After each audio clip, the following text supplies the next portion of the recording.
Vyrazil jsem na poslední místo, které mi chybí, a to je střed České republiky, Golčův Jeníkov.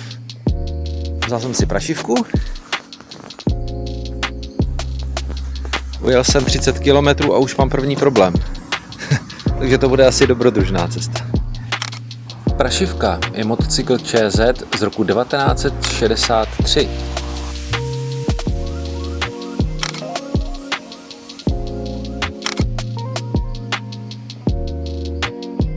První zklamání, tyjo. Něco přes 50 km. Pivovar Podkování. Jo. Oni mají zavřeno, ty vole. Ani pivo si tu nedá.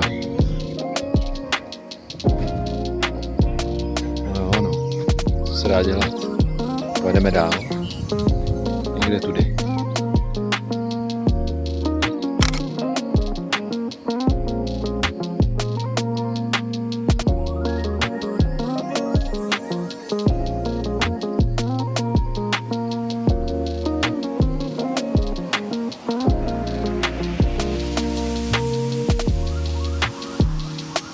Jedno z míst, který jsem chtěl potkat na této cestě, to je tenhle nádherný viadukt. Nahoře asi jezdí vlak.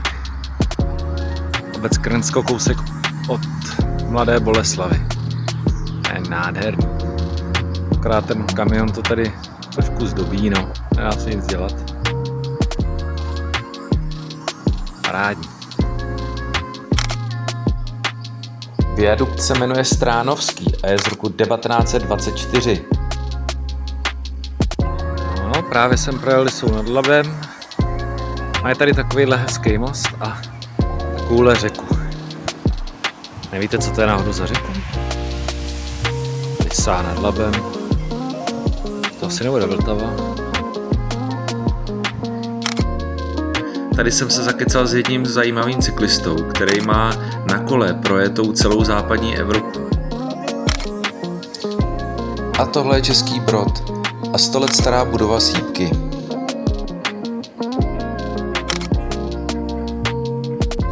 Památník bitvy u Lipan, prej v roce 1434.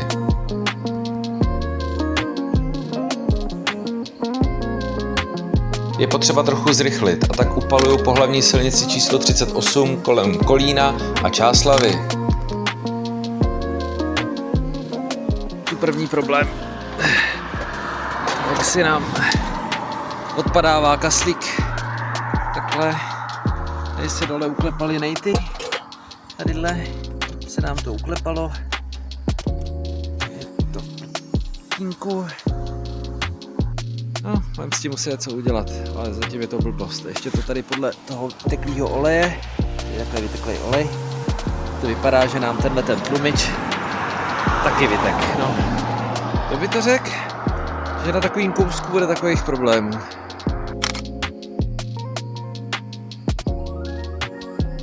Tak jsme tady, zhruba 180. kilometr, střed Česka v Golčově Jeníkově.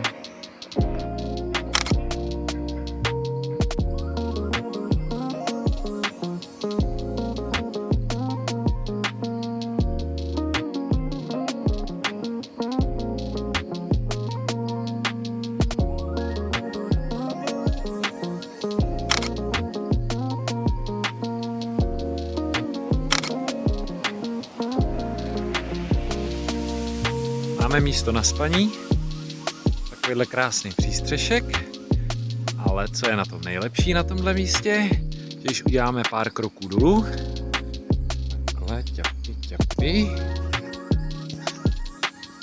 Tady je takový obrovský kříž, ale tady je jeden pohádkový výhled. Haha, já myslím, že nic lepšího už jsem dneska najít nemohl.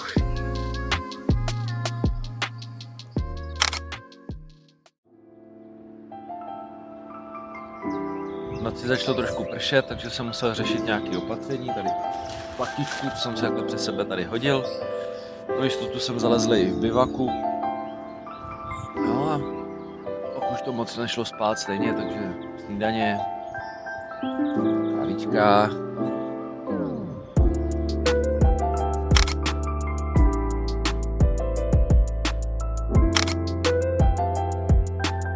domů to byl zase fofr. Přes Čáslav, Kolín, přes Čelakovice, na Mělník a Kokořínsko a byl jsem doma. Shrnutí.